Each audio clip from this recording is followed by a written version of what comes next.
All right, what's up, guys? Crazy week. Sorry, I've been a little MIA. I am on my backup laptop and backup phone. Earlier in the week, I posted, look how great it is to be on a boat. Look at me, I'm trading on the boat. You can see it's like a little tilted because it was pretty wavy. These were these were the last few minutes of this laptop. And for me, I travel a lot. I live the laptop lifestyle, but at the same time, when you play with fire, sometimes you're going to get burned. In my case, when you play with water, sometimes you're going to get drenched. And my laptop got drenched. It's like, look how happy I was. Yeah, I'm trading by the water. Yeah, freaking moron. I just got too cocky, and I think it's a good lesson. Anytime you get too cocky in life, in the stock market, the market will humble you. And for me, I've traded from boats, I've traded everywhere, but at the same time, I'm also a little bit of a klutz. You see me hurting my ankle, hurting my lip, like weird things happen to me. And unfortunately, this laptop went for a dive. I got a little video of it. This is me trying to protect it. It had already fallen, and I jumped into the water. And it was funny. One of my friends was recording this.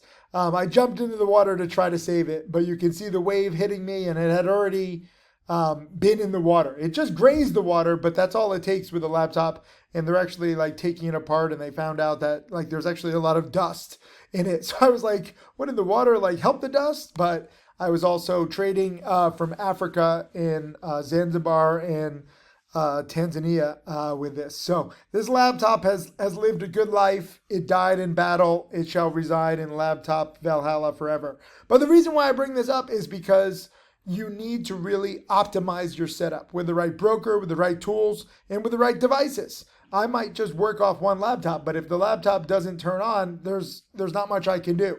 So now I'm on my backup laptop. I always carry two laptops, but the backup laptop, nothing is set up.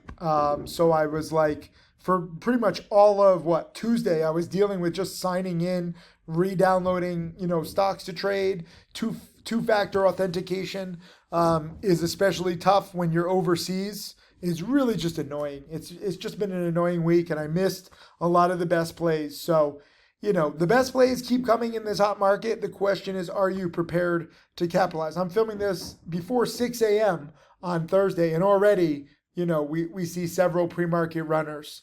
So every single day really counts right now, and I just feel like an idiot. But, that's what happens. I finally got back to trading yesterday, and I was a little sloppy in the morning. It's kind of crazy where, even if you miss a day, you kind of get out of touch with what's working in the markets. I know a lot of big traders are like, this market sucks.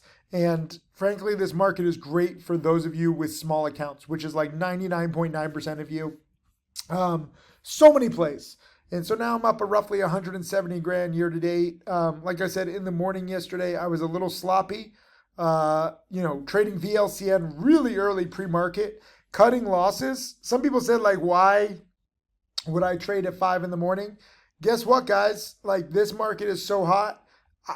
There's pre-market runners, there's midday runners, there's afternoon runners, there's after hours runners. You choose when you want to trade.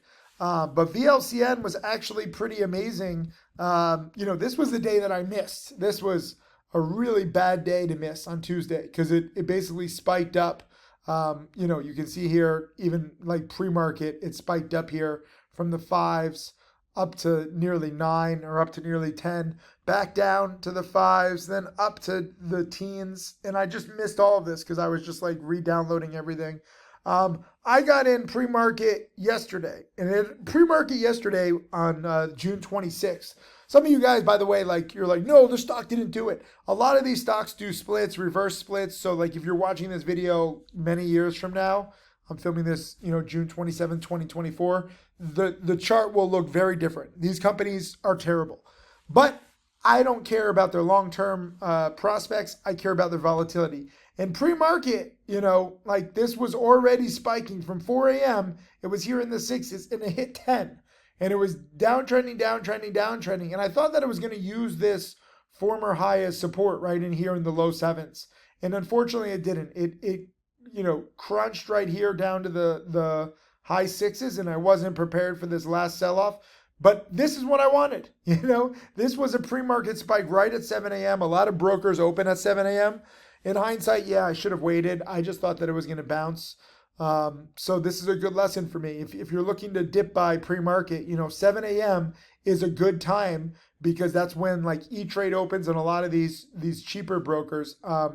4 a.m. is when many of the professional brokerages open. So you can start trading at 4 a.m. Eastern if you want. But 7 a.m. is really when it spiked from the sixes to the nines. Nice $2 a share bounce. And I was just wrong on my timing. But I wasn't wrong on my thought process. And this is what I want you guys to understand. So many of you lose and you're like, trading sucks, it's so hard. Or, this sucks, Sykes is a scam. Or like, I'll never get good at this. I look at this as a win. I know that you're like, come on, Tim, it's a loss. But it might be a monetary loss, but it's a knowledge gain. And that's really how you have to look at your own trading. Every single trade makes you smarter. So like some people are like, oh, I'm trading for so long, I'm not making money, but you're making knowledge gains. And your knowledge gains have to add up so much that they overflow, and then you're just better prepared. In hindsight, I shouldn't have been buying this in the 5 a.m. area and selling at 6 a.m. I was literally 25 minutes away from perfection, but I couldn't take the support cracking. It actually went down to the 680s. So I have to adjust my risk. I have to adjust my timing. And so now, I'm filming this at 6 a.m. Eastern, 5:50 a.m. Eastern, right around the time that I bought yesterday. I'm not buying anything, okay? I learned from this. I don't care how strong a stock is. I need to wait until 7 a.m. because that's better odds when more brokers are open. So I learned that. But I wasn't wrong in my thesis because even though I was a little off on my timing, basically an hour and a half too early, it did spike $2 a share, okay? And I was thinking that there's support in the 730s. My goal is 5 to 15% gains. It actually spiked 20%, but it was an hour later. So you look at these kinds of plays, you either catch the big initial spike near the open, but sometimes it gets halted. It's a little tough. Sometimes there's a follow-up spike, then a double top, but then you get other spikes. It's kind of like a bouncing ball, right? So if it can spike, this spike was from the 7 area to 10. This is a $3 a share spike. So you say, oh, Tim, like the bouncing ball is less each time. Yeah, but this is still a $2 a share spike. Like even here, when it failed yesterday, it did spike from 8 to 940 for the first few minutes. You just have to be prepared. Some of you guys aren't prepared and you're just not ready for these fast moves, especially near the open. You have to be. You have to be fast in this market. That's why I make these videos. That's why you can't copy alerts from anybody. You have to think about these patterns. You have to have knowledge gains. So even though this was a loss, I would do this trade over and over and over again because I learned a lot about what's working. And again, I wasn't wrong in my thesis. It would be one thing if I'm just losing and it won't re-spike and I'm just wrong. That would be, okay, I was a little too aggressive. The bouncing ball has already died. But I wasn't too aggressive. I was just too early in my timing. And I thought that it could just spike to the 8s. I didn't know that it would go all the way to 9. So this was a good trade, even though I lost. But then it set up, WENA. This was a partial fill near the open, and this one was spiking fast. So this is just another play. RGS, had this big spike. And again, this was the day pre-market that I did not have my laptop. And it was a beauty from 6 to nearly 20. All pre-market. This is like 7 a.m. and Stocks to Trade Breaking News alerted it. Like every single one of you watching this, if you're using Stocks to Trade Breaking News, you got to buy these things pre-market. You got to buy them early. Like 6 to 20, are you freaking kidding me? So much opportunity, it kills me. But what did I want to show you? Oh, WENA. This was another spiker. When these things are spiking, you just got to be willing to buy. This one's actually like a really good, bouncing ball. Again, pre-market, the news, the spike, it's fantastic. The news is right here. The security key patent, Stocks to Trade Breaking News alerted it. And you just have to buy the breakout. Either you catch the initial spike, or if you're not up. I mean, some people don't wake up that early. A lot of my top students are now waking up at 4 or 5 a.m. Eastern. Like Jack is up every day at 4 or 4:30 in the morning. That's how bad he wants success. And he's red this month too. That's another thing. Some of you are like, if I wake up early, how much money am I going to make? I need to know that it's worth my time. Jack is literally down like $100,000 this month. But he's up over 12 million and he's learning and he's still trying to find something that works. And 4 a.m., I think probably if you look at Jack's trades, he does better at 4, 5, 6 a.m. lately. But don't think that you're guaranteed money. Even my top students lose, and sometimes they have red days, red weeks, and even red months. It's about having the right perspective. But WENA was a nice spiker. I got it on a dip. If you miss the initial spike, I'm buying this dip in the low or the mid fours, right in like, where was it? What time was this at? This was right at the open. Right here, literally right here. And I got this little bounce and I actually sold this at the day high. Very rarely will you ever see me sell at the day high. But as I said in my exit commentary, it's having problems at 5-ish. And I made my 40 cents a share. This is a perfect trade that any single one of you can do if you have the right tools, if you have the right mindset, and if you're willing to be quick. Too many of you have profits like this, but you don't want to take $580 profits. You're like, no, I want 1,000. That's your fault for being too greedy. I was willing to listen to the market. Obviously, I wanted to make more. I didn't want to just, be in and out in a few minutes, but it was having problems at 5. I didn't know if it was going to be the top. I just knew that I already had a roughly 10% profit, so I take it. That's what you have to do. You have to be opportunistic in this market. So I already wiped away my loss on VLCN. I mean, I held VLCN, felt like an eternity, but it was just like an hour and a half. And then WENA was 2 minutes. So some people were like, how long should I hold a stock? Every play is different. It's up to you to try to maximize it. I was too early on VLCN. I nailed WENA on the dip and on this. This is a perfect trade.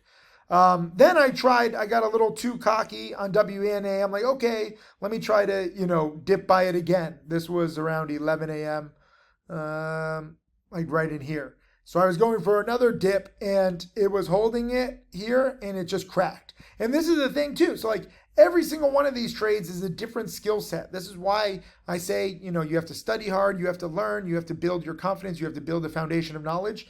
This one I was too early on, but I cut losses, which is fine. This one I nailed from top to bottom or bottom to top. And this one was actually my best trade of the day because I was dip buying it. I gave it more time. I added, but when it couldn't hold the 380s, I had my finger on the trigger and I was ready to cut immediately. And you can see here, some people are like, wow, Tim, like you're so quick. How did you know? I didn't know that it was going to dip so hard right in, where was it? Right in here? Yeah, right here. I didn't know that it was going to dip from 380s down to the 350. I mean, this is a 30 cent a share dip in a minute, but I had my finger on the trigger ready to cut it if it could not bounce. So I was trying to be patient, but this is the beautiful thing with a small position. I only had a few thousand shares. This is why big traders are having such problems. Let's say I had 60,000 shares. I wouldn't be able to cut this. Okay, if I had 60,000 shares, I might be in the 380s and I'd be out at like 355, 360, and I would lose literally $10,000, $15,000. Big traders are at a disadvantage. I know many of you want to be big traders because like the big traders post their big gains, but the big traders also have big stress and they also have big losses. So it's a huge advantage to trade small right now, and it's actually good for you, especially when you're learning. So between all of this, look at this. Some people want to get paid for their time. I'm trading for 6 hours on this new laptop. I'm trying to get back in the groove. And for all my work, what am I getting? I'm not getting paid $20, $50, $100 an hour. I'm down, okay? I'm down 400, I'm down 800, and I'm up like 600 on this one. So I'm down like 200 overall.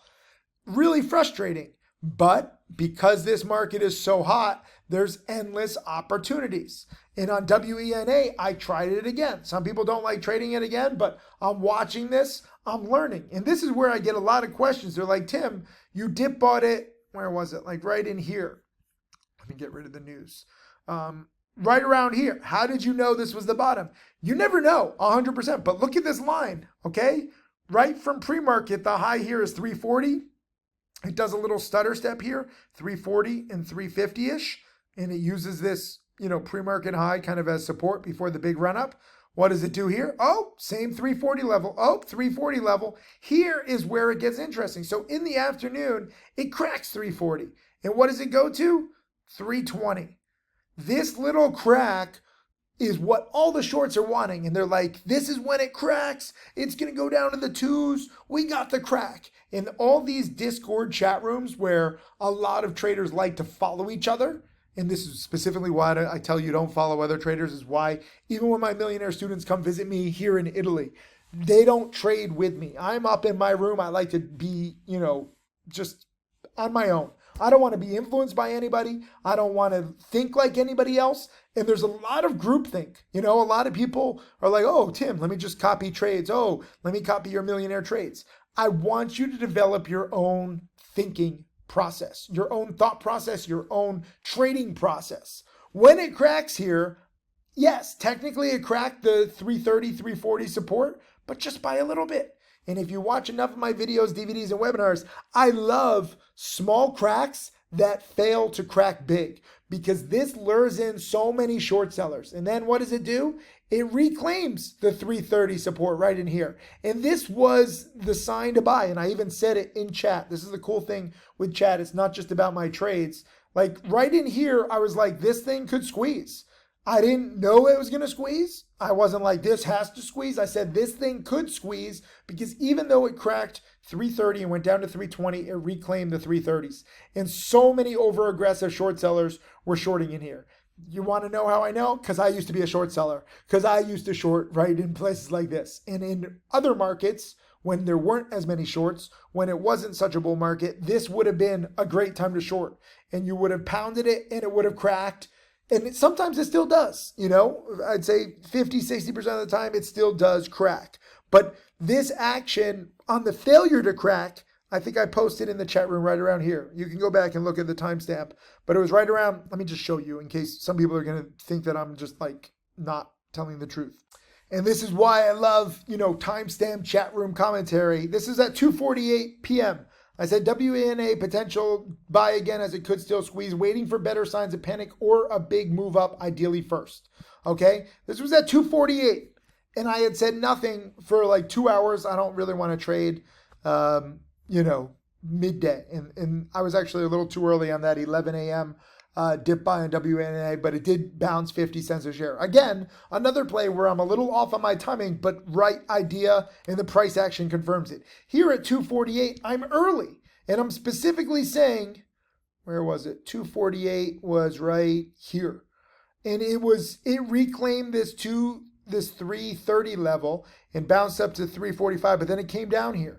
And it was still like in this kind of choppy mess here, so there was no clear breakout. But right here, there was a volume surge and a breakout. And I didn't get it in the 330s or even really the low 340s. I bought this a little higher after it had already spiked. Okay, this was 342. It had already spiked from 325, 330 to 340. But I saw the volume spike. I was looking for it ahead of time, 20 minutes before I bought this. This is why it's so important to be in the chat room. It's not just about the alerts. It's understanding the game as a whole. It's understanding the 7-step framework. I have this 7-step framework. I'm going to link it. You should memorize it. I created this thing decades ago, and it still works pretty much to a T. So while people are looking for exact support holds and exact breakouts, I'm looking for the overall trend. And the overall trend told me that this could keep going. And this was a beautiful, beautiful little, 9% gain. Again, any single one of you with the right mindset, with the right tools, with the right preparation can do this. And you make $1,000. And I'm putting in like $10,000. So I'm not betting big. And in a few minutes, it goes from the 340s to the 370s. It actually, got up here to the 380s and it actually had a spike after hours all the way to the 4s. This thing likes to spike. That's what you have to understand. This bouncing ball bounces. We'll see how much, more bounce it has left. But I like these bouncing ball stocks. And if it holds its support, whether it's exact or not, just the range, it can spike. So right here, remember, up until this trade, I'm down on the day. It's my first day back. I have FOMO. I missed out on really one of the best trading days of the year on Tuesday. I want to get back. And for all my desire to get back, what am I down? 200. This puts me up 800 on the day. And now I'm back in the driver's seat. And then I did one more. So I saw that WENA was a bouncing ball spiker. So was CMAX. This was yet another spiker alerted by Stocks to Trade breaking news. Big spiker, very choppy though, right? You don't want to chase any of these spikes. You want to dip buy. So it already spiked from the, twos, or really like the 190s. Right here, the 190s, call it two. And it spikes up here to 322, comes all the way back down to 240. Then it spikes from 260 all the way up to 4. Comes back down to the 290s. Spikes back up to the 390s. So there's multiple bounces here. And for me on this one, learning to zoom in. I just learned this the other day, as sad as that is. Here, again, same kind of idea. It has this support right in here. It's not exact, but right before this spike, there's support at 3-ish. Right here, it's 307. Right here, it's 295. And right here, it holds 303. So when it comes down here to 315, it's not cracking. I would have loved for it to actually, I would have gone bigger had it cracked to 305, or better yet, taken out support here at 3 and cracked to 290. I would have loaded up. Because it's the same idea that I did with WENA, where yes, it's dipping off the highs, but it's not a convincing crack. We know that all the Discord chat rooms are trying to push it down. They trade together, okay? You see these groups of traders trading together like apes strong together. And fantastic, pump up stocks, push stocks down, whatever you want to do, be my guest. For me, I recognize that crowd herd mentality. I know what it's like where most of these crowds are just wrong.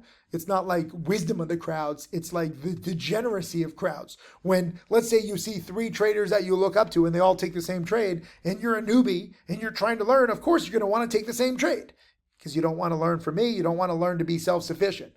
I get it. I understand the temptation. I was like that in the beginning too. I've learned to stand on my own 2 feet. All my millionaire students have learned to stand on their own 2 feet. But I get it. When you're a newbie and you're confused, you're looking for guidance. You don't know my 7-step framework. You don't study history enough. So you just want to trade with other people. That's like your crutch.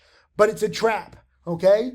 And I know how many short selling chat rooms were like, the spike has failed in the 350s. We're coming to the 2s. And they're all shorting this. And what does it do? It leads to this. This isn't that big of a bounce, but it's a predictable bounce when this support zone of 3, 305, 310, 315 holds, okay? And for me, I took a very small position, just thinking that it could bounce. I said speculative dip buy, overconfident shorts, goal is a 5 to 10% bounce. Could be fast, cut losses quickly if no bounce. So for me, I'm thinking that this range is good. I would have gone bigger if I could get it at 310, 305, 3, even the 290s. I would have had 5,000, maybe 7,000 shares. I still nothing huge, but I would have sized up more. But on this one, I knew that I didn't have a perfect entry. So I took a few thousand shares and I got out in the 330s. As it turned out, there was a little more of a bounce. It actually got all the way up to 350-ish. So I sold a little too soon. It's not that great of a trade. I greatly prefer morning panics. NNE, 2 days in a row. What really killed me when I saw it on Tuesday when I wasn't set up, right here. It spiked up. This was Tuesday. I'm watching it. I can't trade because I don't have the freaking login to my brokerage accounts. Don't even get me started. Spikes up from 22 all the way up to 33. Come back down to 25. If you guys saw this in the chat room, again, timestamped. Hold on, let me get the timestamp.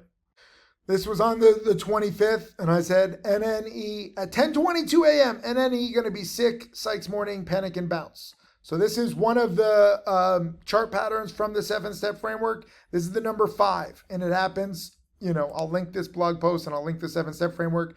This really works well when you get this panic on a multi-day runner near the market open. So the afternoon dip buys, people are like, I thought you liked morning panics. I prefer morning panics, but again, this isn't an exact science. And I'm testing out little theories. Like lately, we've been seeing 10:45 a.m. spikers. That's something new. When there's too many shorts, it opens up opportunity. Okay? That's what I want you to understand. I missed this on NNE. But at 10:22 a.m., which was right here, okay, the stock is in the 25s. Let me zoom in so you can see. This morning panic right here at 10:22, it was halted, I think, right when I said it. And I was like, this is going to be a great morning panic and bounce. This fits my 7-step framework to a T. Whoa, told you I was learning how to zoom in. Not perfect yet. But down from 33 to 25, right at this support level, former high from pre-market, 25-ish. I wouldn't have lasted 25 to 37, $12 a share bounce.